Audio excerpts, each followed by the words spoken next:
எப்பொழுது நாம் அப்படி அறிக்கிட வேண்டும். அப்பா, என் பாவத்து நிமித்தம் நீங்க சிலுவை சுமந்தீங்கப்பா, எனக்காக மறித்தீங்கப்பா, அதெல்லாம் எஸ்அப்பா நீரே பிரதான மேய்ப்பனா இருந்து என்னை நீங்க மேய்த்து கொள்ளுங்கப்பா, என்னை அழகா கைய பிடிச்சு கூட்டிட்டு போங்கப்பா, எனக்கு நடக்க தெரியலப்பா என்று அப்படி ஒரு ஜெபங்கள் இருக்க வேண்டும் மக்களே. இந்த 23ஆம் சங்கீதத்திலே நீங்கள் குடும்பமாக ஜெபம் பண்ணுங்கள். அப்பா, எந்த வழி போக எனக்கு தெரியலப்பா, நாட்டு நிலவரங்களை பார்த்தால், தேசத்தில் நடக்கிற ஒவ்வொரு சம்பவங்களை பார்த்தால் நான் எப்படி வாழ்வேன், என் பிள்ளைகள் எப்படி வாழ்வார்கள், என் வாலிப பெண் பிள்ளைகள், வாலிப ஆண் பிள்ளைகள், ஹல்லேலூயா, முதியோர்கள், இவர்களை எப்படி வாழ்வேன் நீங்க கலங்கி கொண்டிருக்கிறீர்களா?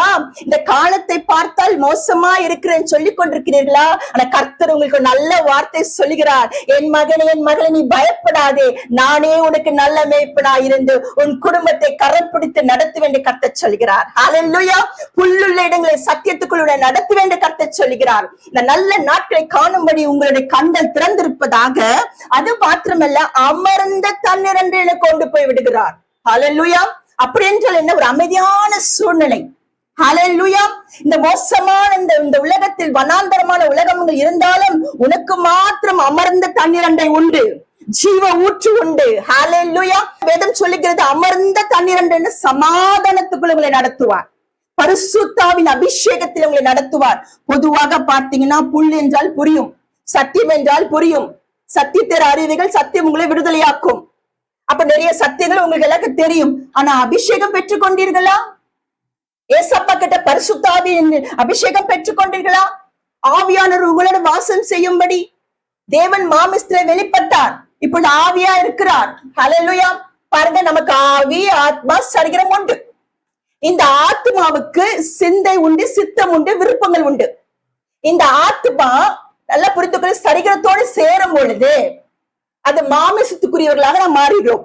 அப்படி என்றால் இந்த ஆத்மாவுக்கு ஒரு விருப்பம் உண்டு. இந்த ஆத்மா எப்போதும் பார்த்தீங்க என்றால் மண்ணுக்குரியதே தேடும், விண்ணுக்குரியதை தேடாது.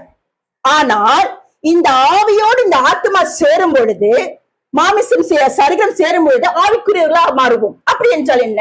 நமக்குள்ள ஒரு ஆவி உண்டு, அதாவது மனுஷ ஆவி. இந்த மனுஷ ஆவி என்பது அவருடைய தன்மைகள்.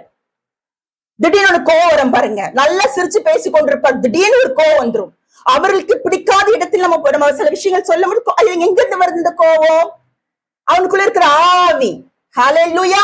ஆண்டவர் சொல்லுகிறார், இந்த ஆவியோடு இயேசுவுடைய ஆவியா இருக்கிற தேவனை நீ பெற்றுக்கொள்ளும் பொழுது நீ காக்கப்படுவாய், நீ அமர்ந்திருப்பாய், தண்ணீர் ஓரங்கள் நாட்டப்பட்டிருப்பாய், உனக்கு செழிப்புகள் உண்டு, அபிஷேகத்தில் நிரம்ப வேண்டும்.